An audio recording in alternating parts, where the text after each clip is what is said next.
Welcome to the Tech on Toast podcast. We are the home of hospitality tech.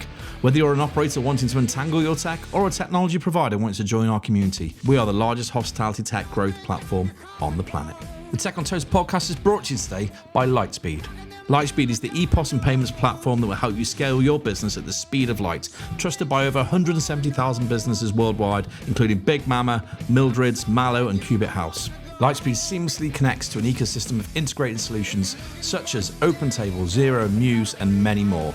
Are you ready to take your hospitality business to the next level? With the Lightspeed unified platform, customers can shave seconds off each transaction and increase tips. Need a little support modernizing your tech stack? No problem. Want to scale your business? Get fast funding with Lightspeed Capital. No hidden fees or interest charges. Eligibility criteria and terms and fees apply. Get your demo today at www.lightspeedhq.co.uk/Tech on Toast. Now sit back and enjoy the show. Welcome to this week's Tech on Toast podcast, and we're delighted to be joined by someone from, I'm going to say my neck of the woods, but he's going to say, no, you're a woolly. It's a young man called Paul Kirk, who's exec chef at Mission Mars. Paul, how are you? Fantastic. Fandabidosia, some would say. Welcome to Brewdog. Yeah. You like it? Hey, it's good, isn't it? Well, obviously you come from Slosh, so I mean, anyone who doesn't know Albert Slosh soon will down in London. It's going to be an interesting couple of months for you down on Shaftesbury Ave. But what do you think of this place compared to your place? Well, I have got a couple of the senior team here, and they were like, "There's a lot of doors in this venue," and I was like, "I think you're still stuck in the train station." But no, yeah, I come in, I didn't expect to see a slide up next to the bar, which. I think I might take the slosh. How are you going to get down to the kitchen? That's how the chef enters. I went skiing years ago in Austria, right, with Carluccio's. Don't ask, the cleaners paid for us to go skiing. They were sure they were making a lot of money, right? But they paid for like some of the exec team to go skiing, and we went skiing to Austria. And because you got your ski boots on, this restaurant we went to on top of this mountain had a slide on it to get to the toilet because you couldn't go down the stairs in your silly boots. I think one of our bosses was there last year. I remember seeing a video he sent me. He's like, look at this. It took him down to a wine cellar. Like, Neil, get out of there now. That's it's the same place. Oh, dear. Oh, my God. Circles run. Anyway, look, well, thank you for coming today. I do appreciate it. And tell us a little bit about you. Obviously, you're going to pick up from the accent, everyone, that he's... I'm from somewhere called the Wirral.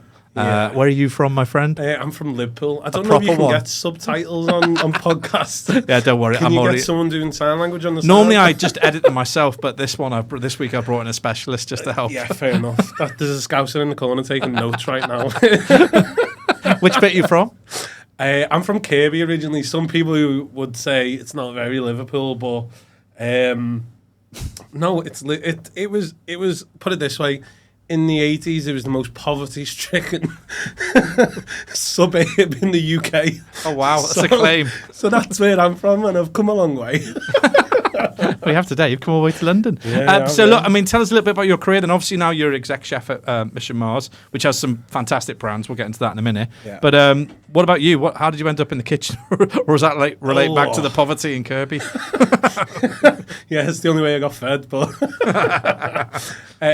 actually, funny. It's one of them stories where I've touched on it in the past, and it's a bit of a sob story. But like, my granddad passed away when I was younger, and I just kind of lost my way with what I was doing. I used to play drums. I was like in bands around Kirby, a group of mates like with gigging in pubs and that, and then that happened, and just kind of lost my way. And a friend of mine just was like, "You need to do something. Get back on the track. Do you want to? What do you enjoy in your spare time?" And I was just like, "Do you know what? I can cook a mean breakfast for me nan." And the next thing you know, bless her heart, she just like she sent me this link to get on to a catering course in Liverpool and never looked back from that point. It was like, you know, when you walk in somewhere and you just feel like this is it, this is the moment you've been waiting for, and it just suits you down to the ground. And that was before I got into the hospitality side of it, of like the industry. And then I was like, oh. No, I mean like in the party side of it. It's like, actually, you know what, this industry is great. And the party side of it, I will say at 11:32 I had to do a quick call before I saw Paul, and I wandered over to say hello to him, and he brought his senior team from Albert Schloss with him, and you're all having a beer, aren't you? Oh, That's how we do it, isn't it? Yeah. That's the game. That's the industry. I am not making any judgments at all. I'm 3 pints deep, so I might seem a bit giggly. And it is 12:14. And never looked back, really. And yeah, then just got into the industry, started working about Liverpool. Was on Allerton Road, if anyone knows Allerton Road, or you will. I know anyway. Allerton Road, yeah. Yeah, I was in the South Bank on Allerton Road. It was like, it used to be a bank and then got turned into a restaurant, and it was a bit mental. And then I went to the Albert Dock, where I worked with a couple of like Liverpool legends like Fagsy, which if anyone knows Liverpool hospitality, you'll know Fagsy, Mark Farrell. And yeah, that's kind of where I got the bug for it, and then just stayed in it. Went to the Radisson after that. Hate hotels with a passion. Can't stand them. I must say as well, you're my first chef on the Tech on Toast podcast. Oh, well, it's and an honor. already we're 8 minutes in. I'm loving it. But carry on. Oh, I've swore. No. just because the way you talk about the industry will be very different to everyone else I have on, right? 100%. So you have a founder of a tech company, or Yeah. you have someone senior in operations. Our friend Jack whatever. Edge will chat a lot. Yeah, Jack Edge. Coming and just talking as Jack does. But it's interesting hearing about you, because it's reality, right? What you're talking about. Yeah. Well, from a chefing point of view, it's quite grounded, isn't it? It's like when you go in kitchens, it's chefs are always like the uneducated ones, the ones who are stuck in the back because they shouldn't be on show to the public. And when I first started out, that was kind of the case. Like, me and a lad called Pepper Dave used to work together. He got nicknamed Pepper Dave once, only purely because he put too much black pepper in a dish. And isn't that the joy of hospitality? Those nicknames that stick forever. Yeah, and you started off in the industry, then you went into bed, then you found out about the partying. And Yeah. no matter, I know everyone has the test, right, about kids joining hospitality, saying, that parents don't agree with it, and would you Yeah. put your son in? My son's already in. Before I become a chef, I was actually working on the railways, doing like manual labouring. I was on a lot of money when I was 16. Like, I was on, considering like bringing it forward to the age we're in now, I was on like £16 an hour. Wow. At 16. That's and mental. That was what, 18 years Yeah, ago. and it is a lot then, isn't it? Because you haven't Yeah. got any debt or anything. Well, You're just... the average minimum wage was like £4, Yeah. 20 or whatever it might have Is that been. because you're back standing then. next to trains flying past? Is that what the face? Yeah. it was like life Send him down. insurance. Send the He paid 16-year-old. us life insurance in our minimum wage. And then when I worked bank holiday weekends, I was getting paid like bloody time and a half, two Yeah. times, and I was just like, this is unbelievable. I have friends who were like just working in bloody QVC, do you know, on that. Everyone in Liverpool worked in QVC at one point. And I have friends who were working on that, and it's just like, they were all doing that, and I was working 1 day, 2 days a weekend, and I was like picking up the same money. I was like, this is a no-brainer. Why would I ever go into that side again? Yeah. It's kind of the ethos I took in terms of like going into the kitchens. Like, I know we don't get paid a lot of money, but we have fun. Yeah. And we have fun on the railways, and it was like that lad banter. It was because you're always in a gang. Yeah. That's what we were called, gangs, and it was the same lads every time. Well, now it's a brigade, right, innit? Or whatever you want to call it, a crew. I mean, like that gang that I worked on the railway and turned into kitchens, and it turns out like it was the same banter that I brought across from that, so I had a head start on the banter. Tell us a bit about Mission Mars and who's behind it and what it does. So Mission Mars is the birth child of the founders of Vodka Revs. Yeah, big brand in the 90s there, so, and the noughties. Yeah, well, I think they were the pioneers in in hospitality culture. Yeah. Let's say that. Yeah, I agree. Like, two owners now to enjoy themselves, and have brought that into like the general public's domain now, where it's like they know how to do it. They want to teach everyone else how to have a good time.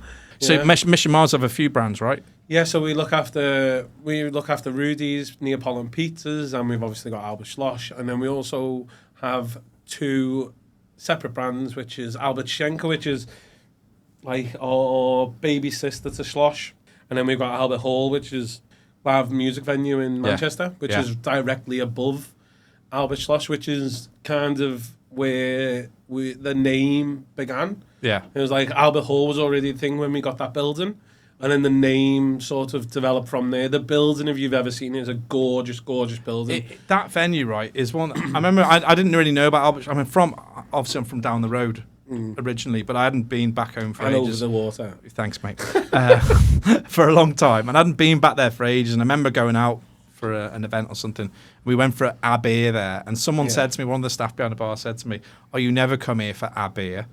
And I said, "What do you mean?" He said, "You'll be in here for hours." And I went, No, mate, we're going on. And I remember seeing that same guy about 6 hours later. It was a cabaret on stage. It was, I don't know what was going on. And I was like, whoa, came to the bar, and he went, "Told you."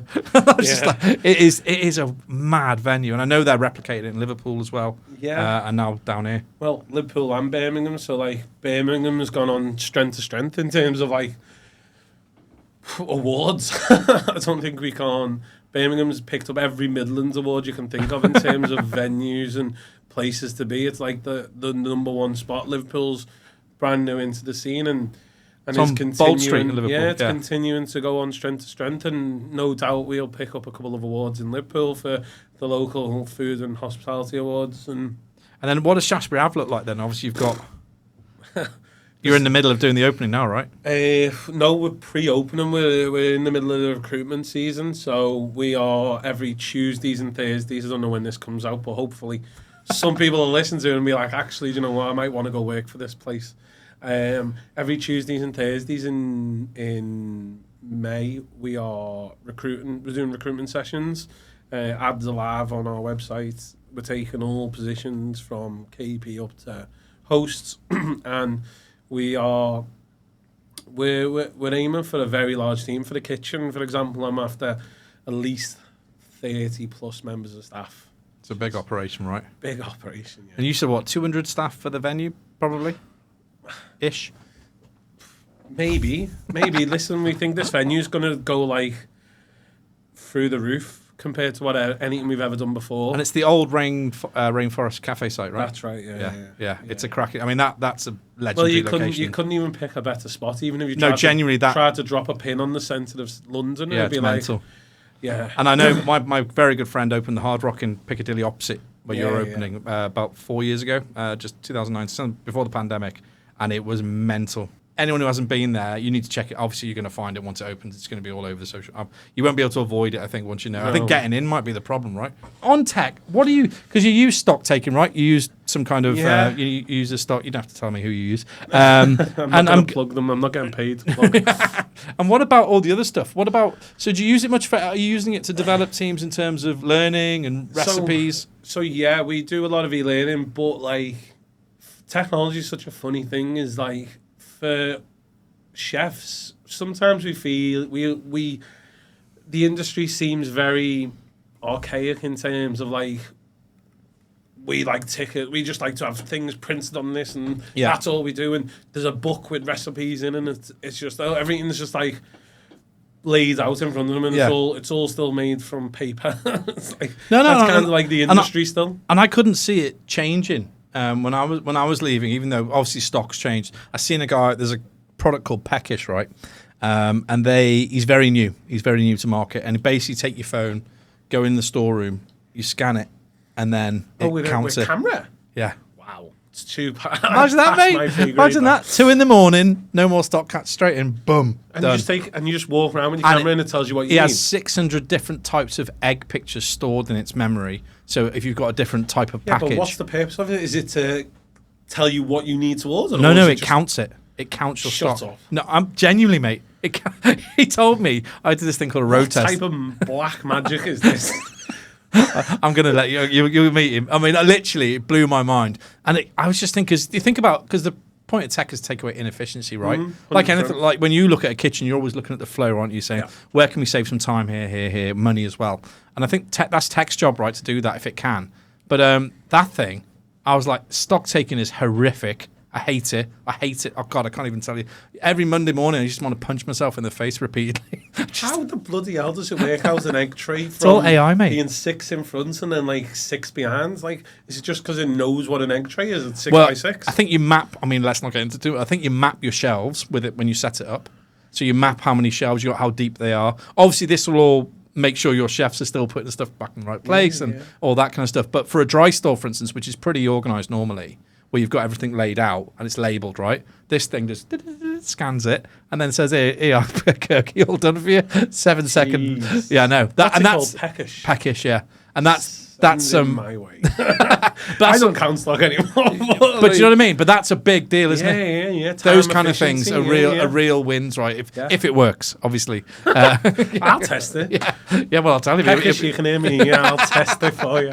And if it doesn't work, trust me, you'll know. Also, you might want to visit him. He's based in Amsterdam. Oh, yeah. So we can do a supplier The kitchen visit. team at Schloss, I think, would be happy to come and visit you. Yeah. Oh, my God. I went to Amsterdam recently, and the food over there, my Oh, good. I got said food.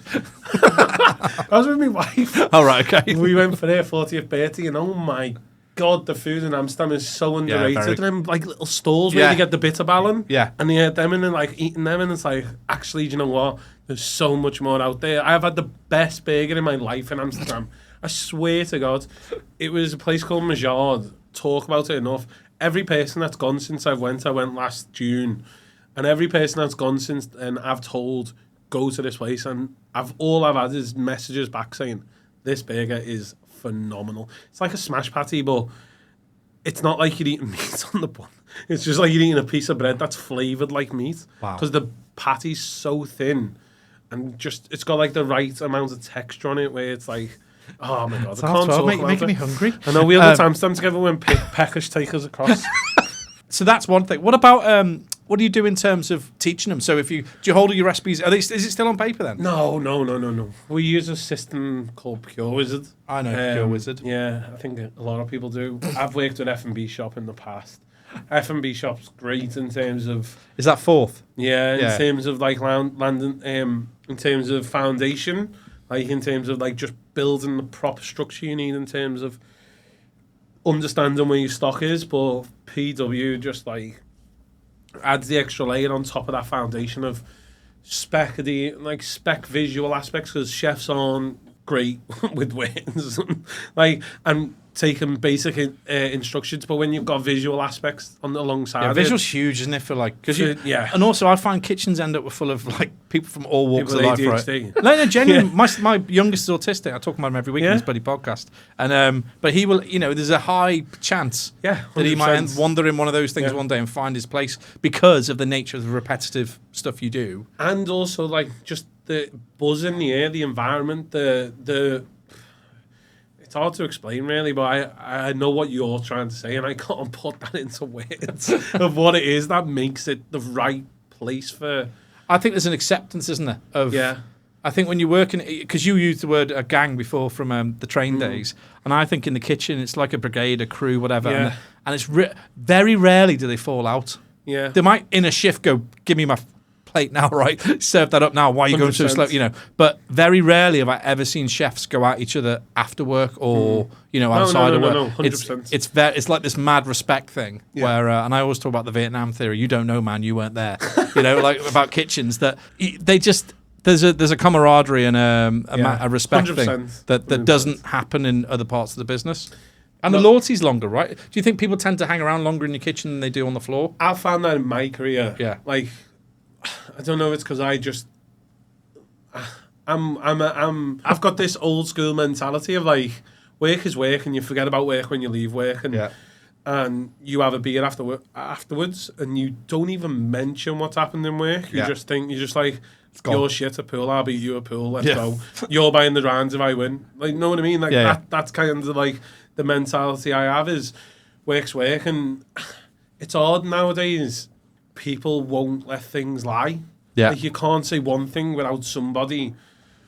Do you see a big shift in that, like the way teams are forming now compared to what it was? Yeah, I do. I mean, from my experience, it was changing as I was leaving in 2019. It felt different. Nowadays, I've got a lot of people who come up to me and want to, like, chef, can I have a word with you? I'm like, yeah, come on, let's go have a chat. And a lot of companies looking for people to save money, save costs, do all these great things. Need to go in the kitchen. Ask one of those guys because they'll save you money in a heartbeat because they're the smartest. They're the smartest in the room. Yeah, well, I wouldn't say we're the smartest in the room. We'd think differently to the rest in the room. Yeah, you just look at Mark, this lad. I used to sit in board meetings with us and sit there. And he'd be looking, listen to us all talk. And he wouldn't say really in front of everyone. He'd come out and go, why don't you just do it this way? Yeah. And I'm like, that's a great idea. Introvert. It's true. Yeah, no, it is 100%. I think when you're saying, like, we think differently in the room, like, one of the things that is for me is, like, there's certain things you look for in terms of technology of what you want to achieve. And for me, the one thing I want to achieve with technology is giving back time to my team. Yeah. And that, I think you can plan for losing other things, aspects of the business, but you can't plan for the time lost in in the day to day. And the efficiencies with technology is what I look for, is how can I give time back to my team to make It's them hard better. as well, right, to measure that as well. I always say to people, how, because if they're selling to you, right, if Mr. Peckish wants to sell his great product, he'll say to you, like, oh, you want to buy it? It'll save you, I don't know, 10 hours a week, whatever. But then you've got to measure that, right, and be sure that it's happening. I suppose that ends up with you measuring that stuff. But, I mean, what other ways can you save time in the kitchen? There's different... I suppose there's all the recipe adherence and all that kind of stuff. Training. Yeah, I mean, we use a lot of different things. We do due diligence, saving time during due diligence, making it easier, making everything.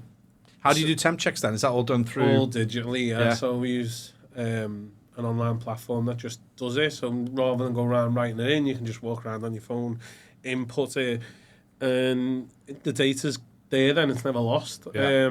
Not like the old books with the coffee and then on someone used to be like, "Oh bloody hell, you've rubbed that out." And it's like the HO's in the saying you've saved something under 10, and I'm like, "It's not.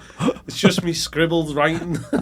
It looks like we're 10 tickets deep at that point. I was just like, yeah, exactly. So we're digitally in that aspect. We use that digital platform to create checklists as well, which is about. So, for example, we used to do these 3-hour checks, which were an audit on our brand image, for example. Yeah. It's not what we do, but just to give an idea of what we do.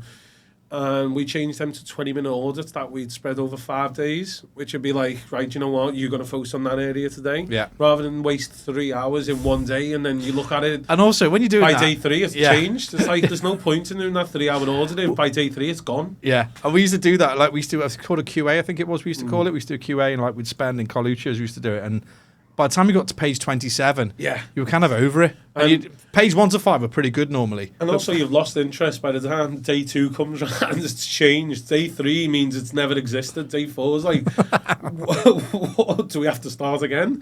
And you know what I mean? It's just, yeah. So we've changed the way we do things like that in terms of making ourselves like, what our visual aspect of walking into our business, what you want to see.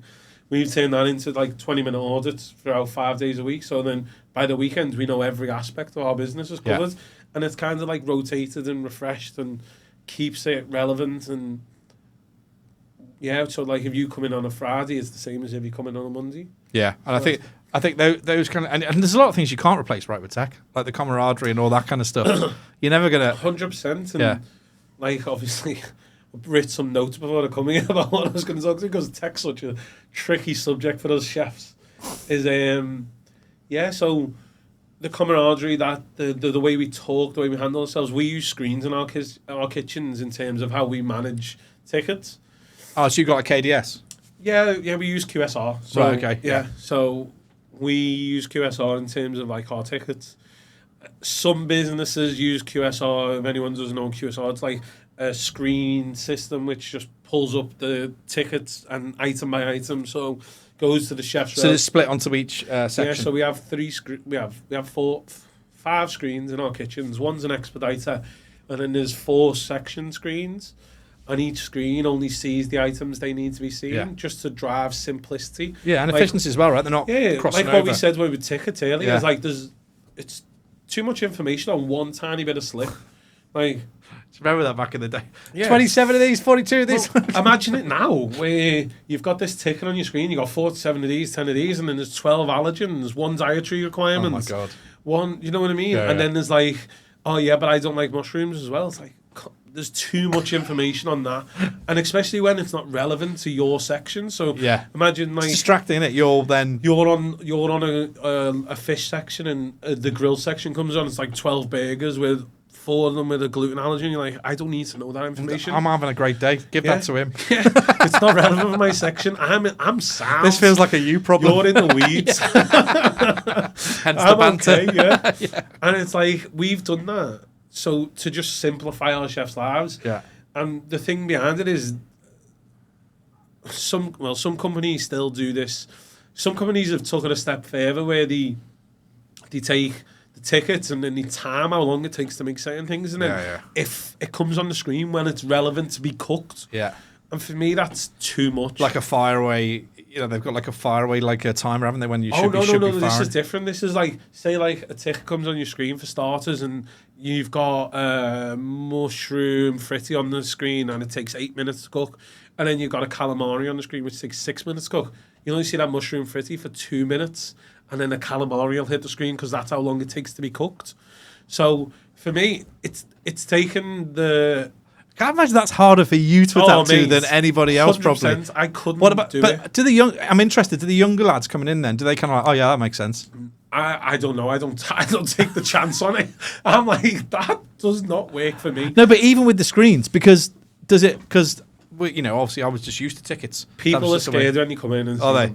Yeah. People are like, oh, what's this? And that's why I think the tech guys sometimes they need to understand that basic fact that when someone walks on a line and they're used to like just paper from an independent process or whatever, they come in and go, what is that going to do? Yeah. And I think it's interesting to hear you tell people actually, it is frightening when you walk in and see that in the environment. It is. People do come in and be like, what is this? This is alien to me.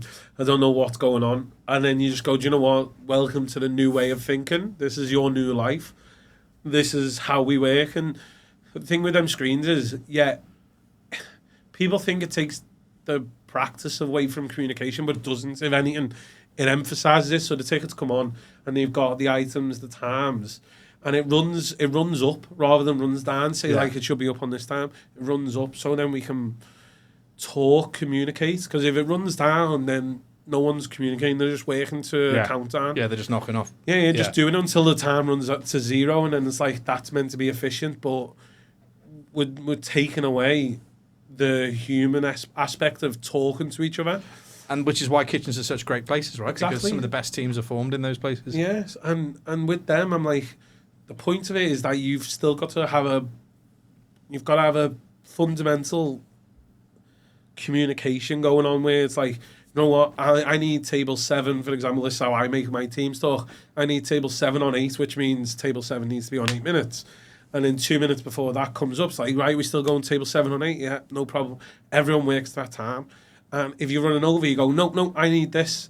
I need on 10, I need it on this and on that. And everyone just adapts and quickly works. You already blown my head off. Well, imagine it just telling you what you need to cook when you need to cook it. It's just even worse. And look, I mean, we're going to run out of time, obviously, because 2 people chatting. I know, yeah. So Shaftesbury Ave's coming up. Yeah. You've got you're hiring, 30-odd?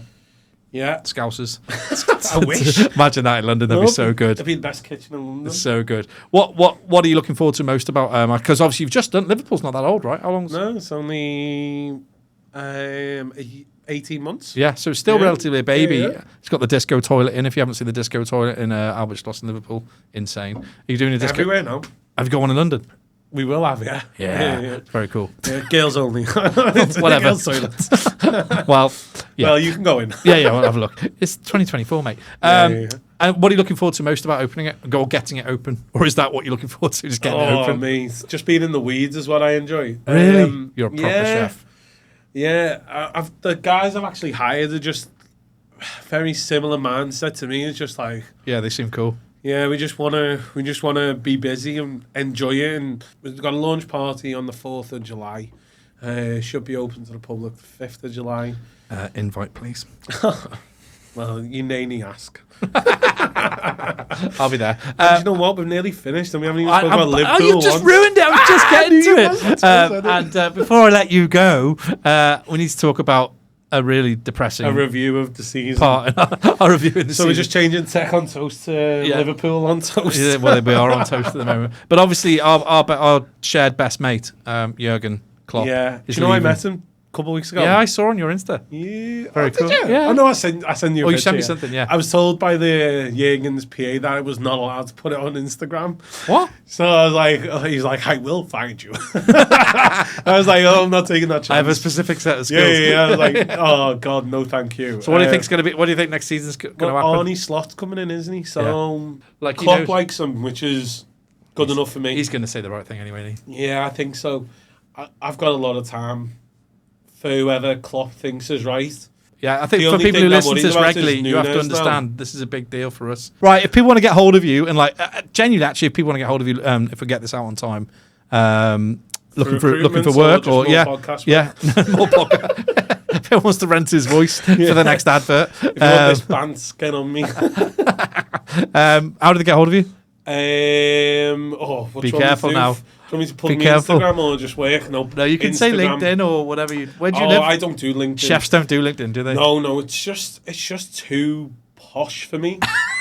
Like, I've got a colleague who loves LinkedIn. I'm not going to say any names, Wilson, but he loves it. And I just can't come to doing all that nonsense, which is plugging. It's my business you're describing. I spent my life on that bloody app. Chefs are just Insta. We like pictures, pretty pictures. If you want to find me on Insta, just get me up. There you go. Paul Kirk on Insta. Is it Kirky? Is that? You are. Yeah, Paul Kirk on Insta. Yeah. Go check him out. There you go. And if you want a job, go on the Albert Schloss website. I presume there's something there, is there? Yeah. Any good chefs out there, get on me and we'll teach you how to cook great German food. And have great banter. Yeah. If anything, you're going to leave with more banter than more food knowledge. That's not true. I'm a decent chef.